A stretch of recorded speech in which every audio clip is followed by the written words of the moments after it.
Hi hello నమస్తే అండి. మా కుటుంబ వంటలకి స్వాగతం. ముందుగా మీ అందరికీ అడ్వాన్స్గా రంజాన్ శుభాకాంక్షలు. ఈరోజు మన వీడియోలో స్పెషల్ వచ్చేసి రంజాన్ స్పెషల్ షీర్ కుర్మా ఎలా తయారు చేసుకోవాలో ఒకసారి చూద్దామండి. మనము వీడియోని అయితే ఎక్కడ స్కిప్ చేయకుండా చూడండి, మళ్ళీ కన్ఫ్యూజ్ అయిపోతారు. డ్రై ఫ్రూట్స్ అయితే మన ఇష్టం అండి, క్వాంటిటీ ఎంతైనా తీసుకోవచ్చు. అలాగే మనకు ఫస్ట్ ఖజూరాలు, కాజు, బాదము, సిరోంజి ఇవైతే నైట్ అంతా నానబెట్టి పెట్టుకోవాలండి. మనం పీల్ ఆఫ్ చేసేసుకోవాలి బాదంని అయితే. దీన్ని మళ్ళీ చిన్న చిన్న ముక్కలుగా కట్ చేసుకొని పెట్టుకోవాలి. ఈ ఖజూరా ఉంది కదా, ఖజూరాని అయితే ఫస్ట్ మనము ఇట్లా పొడవుగా సన్నగా కట్ చేసుకొని పెట్టుకోవాలి. స్టైల్ అయితే మనం ఎట్లయినా కట్ చేసుకోవచ్చు, అది మీ ఇష్టం అండి. అయితే నేనైతే ఇట్లా పొడవుగా సన్నగా కట్ చేసుకున్నాను. మనకు నోటికి తగులుతుంటే బాగుంటుంది షీర్ కుర్మా తినేటప్పుడు. కిస్మిస్ని, కర్బూజా గింజల్ని నేను నానబెట్టలేదు. మళ్ళీ అవి నానబెడితే అంత వాటర్లో ఇట్లా అయిపోతుంది కదా, అది డైరెక్ట్ మనం నెయ్యిలో కూడా వేసుకోవచ్చు. ఫస్ట్ అయితే అన్ని ముక్కలు కట్ చేసి పెట్టుకున్నాం కదండి, మనము చిన్న చిన్న ముక్కలుగా కట్ చేసుకుంటే బాగుంటుంది. ఇంకొకటి మిల్క్ మేడ్ వేసుకుంటే చాలా బాగుంటుంది ఇందులో, షుగర్కి బదులు. మనము ఇప్పుడు స్టవ్ వెలిగించుకొని ఒక బౌల్ పెట్టుకొని అందులో కొంచెం నెయ్యి వేసేసుకొని, నెయ్యి మనకు ఇష్టం ఉన్నంత వేసుకోవచ్చు. దీనికి తగ్గట్టు డ్రై ఫ్రూట్స్ మనము వేయించుకోవడానికి అంతే.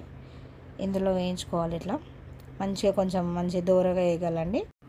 ఇట్లా కలుపుకుంటూనే ఉండాలి, మాడకుండా చూసుకోవాలి, మళ్ళీ టేస్ట్ ఫ్లేవర్ చేంజ్ అయిపోతుంది. ఎంత వీలైతే అంతవరకు మంచి చూసుకొని ఇట్లా దూరగైన వరకు వేయించుకొని తీసేసుకోవాలండి. తీసేసుకున్న తర్వాత దీంట్లోనే మనం ఇంకా ఈ నెయ్యి సరిపోతే ఓకే, నెయ్యి సరిపోకపోతే ఇంకా మనకు పడుతుంది అనుకుంటే కొంచెం వేసుకోవచ్చు, అది మన ఆప్షనల్, మన ఇష్టం అది. షీర్ కుర్మా చేసుకునే సేమియాని కొంచెం మనం ఇట్లా అనేసుకోవాలి. ఇది మనకి ఏ షాప్స్లోనైనా అవైలబుల్ ఉంటుంది. ఇప్పుడు ఇంకా రంజాన్ సీజన్ కదా, మనకి ఎక్కడైనా దొరుకుతుంది. ఈ నెయ్యిలో కొంచెం బాగా వేయించుకోవాలి, ఇట్లా ఫ్రై చేసుకోవాలి.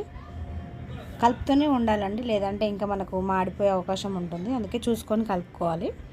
వీళ్ళనేది సిమ్లో పెట్టేసుకోవాలి, మొత్తము లో ఫ్లేమ్లో పెట్టేసుకొని కలుపుతూనే ఉండాలి. కలుపుకున్న తర్వాత కొంచెం మనకు ఫ్రై అయింది కదా, తీసేసుకొని పక్కన పెట్టేసుకోవాలి. అదే బౌల్లో మనము పాలు కాగబెట్టుకోవాలండి. నేనైతే 1 లీటర్ తీసుకున్నాను, మీరు క్వాంటిటీ బట్టి తీసుకోండి, మీకు ఎంత పడుతుందో అంత. బౌల్లో పాలు పోసిన తర్వాత మనము మీడియం ఫ్లేమ్లో పెట్టుకోవాలి. స్టవ్ని మరీ పెద్దగా పెట్టొద్దు, మళ్ళీ విరిగిపోయే ఛాన్సెస్ ఉంటుంది పాలు.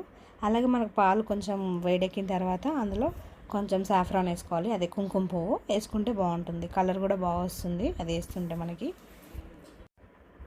ఇంకా ఇంతేనండి, బాగా మసలాలన్నమాట. ఇది వేసిన తర్వాత కుంకుమ పువ్వు వేస్తే ఆ ఫ్లేవర్ కూడా చాలా బాగుంటుంది మనకు స్వీట్స్లలో.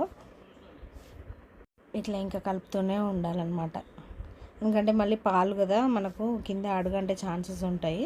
పాలలో మనం కొంచెం వాటర్ కూడా యాడ్ చేసుకోవచ్చు, ఎందుకంటే మళ్ళీ చిక్కగా అయిపోతే కూడా అంత బాగోదు, కింద అంతా ఇట్లా పేరుకుపోయినట్టు అయిపోతుంది మనకు మీగడంతా. సో కొంచెం వాటర్ యాడ్ చేసుకోవచ్చు, ఏం పర్లేదు. ఇందులో మనము షుగర్కి బదులు ఓన్లీ మిల్క్ మేడ్ ఒకటే వాడుతున్నామండి. నేనైతే 380 గ్రామ్స్ తీసుకున్నాను, అది మీకు కరెక్ట్గా సరిపోతుంది 1 లీటర్కి. మొత్తం వేసేసిన, ఇంకా షుగర్ అవన్నీ ఏం యాడ్ చేయలేదు, కరెక్ట్గా సరిపోతుంది. వేసుకున్న తర్వాత మంచిగా కలుపుకోవాలి. అప్పటి వరకు మన వీడియోని అయితే ఒకసారి సబ్స్క్రైబ్ చేసేసుకోండి. సబ్స్క్రైబ్ చేసుకొని వాళ్ళు ఓకేనా అండి, మాకు కొంచెం సపోర్ట్ చేస్తూ ఉండండి. ఈ పాలలో కుంకుమ పువ్వు కలిసిన తర్వాత మనము డ్రై ఫ్రూట్స్ ఇందాక వేయించుకున్నాం కదా, అవన్నీ వేసేసుకొని మళ్ళీ బాగా కలుపుకోవాలి. ఇంతే, ఇంకా దీని ప్రాసెస్ అంతా వేయడం, కలుపుకోవడం చాలా ఈజీగా ఉంది కదండి. ఒకసారి మంచిగా ట్రై చేసేసేయండి, ఇంట్లో కూడా అందరూ బాగా తింటారు మంచిగా ఇష్టంగా. టేస్ట్ అయితే సూపర్ ఉంటుంది అసలు. ఇందులో ఇలాచీని మనము ఓన్లీ ఆ పైన పొట్టు తీసేసి ఓన్లీ లోపల ఉన్న గింజల్ని కొంచెం బాగా దంచుకొని సన్నగా అయిన తర్వాత అది కూడా వేసేసుకోవాలి. ఒకటే వేసుకుంటే సరిపోతుంది మనకు, అంత ఫ్లేవర్ కూడా మళ్ళీ ఎక్కువైతే అది కూడా ఫ్లేవర్ బాగోదు. మా ఇంట్లో అయితే అసలు ఇలాచీ ఫ్లేవర్ నచ్చరండి ఎక్కువ స్వీట్స్లలో, సో కొంచెం వేసుకుంటాం మేము. మీకు ఎక్కువ ఇష్టమైతే మీరు ఎక్కువ వేసేసుకోండి, అది మన ఇష్టం బట్టి ఉంటుంది. ఇందులో కొంచెం రోజ్ వాటర్ కూడా యాడ్ చేసుకుంటే చాలా బాగుంటుంది ఫ్లేవరు. మనం డైలీ వాడుకునే రోజ్ వాటర్ సరిపోతుందండి, ఒక 2 టేబుల్ స్పూన్లు అయితే సరిపోతుంది. ఫ్లేవర్ అయితే చాలా బాగుంటుంది, వేసి చూడండి మీరు కూడా. పాలు కొంచెం మనకు మసలాలంటే మళ్ళీ మూత పెట్టేస్తే పొంగిపోతుంది కదా, అందుకని ఇట్లా ఒక స్పూన్ పెట్టేసుకొని దానిపైన నుండి మూత పెట్టుకుంటే మనకు పాలు పొంగవు. ఇంకేమైనా పడుతుందనే భయం కూడా ఉండదు పాలల్లో. చూసుకోండి అది ఒకసారి, ఇట్లా కలుపుతూనే ఉండాలన్నమాట. మనకి చాలా చిక్కగా అయిపోతుంది, మనం మిల్క్ మేడ్ వేస్తాం కదా, చిక్కగా అవుతుంది. పాలు అయితే బాగా మరగాలి. చూడండి, నాకు ఎక్కడి నుండి ఎక్కడికి వచ్చేసింది, మీకు కూడా కనిపిస్తుంది కదా అక్కడ గుర్తు, ఒకసారి చూడండి. ఇప్పుడు ఇందులో మనం పాలు బాగా మసిలిన తర్వాతనే ఈ సేమియాని వేసుకోవాలి, లేదంటే మనకు చిక్కగా అయిపోయి పాయసం హల్వాలాగా అయిపోతుంది. అట్లా కాకుండా ఇట్లా వేసుకుంటే మనకు కొంచెం లిక్విడ్ టైప్ ఉంటుంది. ఇట్లా లిక్విడ్ టైప్ ఉంటేనే మనకు టేస్ట్ బాగుంటుంది. ఇప్పుడు ఎంతో రుచికరమైన టేస్టీ షీర్ కుర్మా రెడీ అయినట్టే. చూడండి ఎంత బాగుందో, చూస్తుంటేనే ఇప్పుడు తినాలనిపిస్తుంది కదా. చేసుకొని తినేసేయండి, ఎందుకండి లేట్ ఇంకా. ఓకేనా అండి, అందరికైతే రంజాన్ శుభాకాంక్షలు.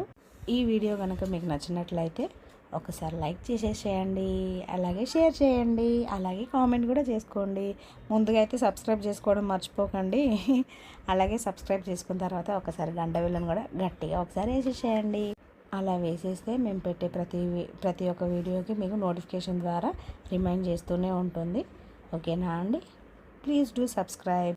ఇంకోటి ముందుగా అందరికీ సారీ అండి, ఎందుకంటే నేను ఇందాక మనము షార్ట్ అప్లోడ్ చేశాను. ఎందుకంటే నేను అప్పుడే వాయిస్ ఓవర్ ఇచ్చేసి పెడదామని అనుకున్నాను వీడియో, కానీ నాకు కొంచెం టైం కుదరలేదు, అందుకే పెట్టలేదు. అప్పటికే వ్యూస్ వచ్చేసినాయి. పాపం మళ్ళీ నన్ను తిట్టుకుంటూ మన వ్యూవర్స్ అందరూ. సారీ అండి, కొంచెం వేరే వర్క్ ఉండే అట్లా కుదరలేదు. ఓకేనా అండి, please do subscribe. Okay, bye bye, be happy.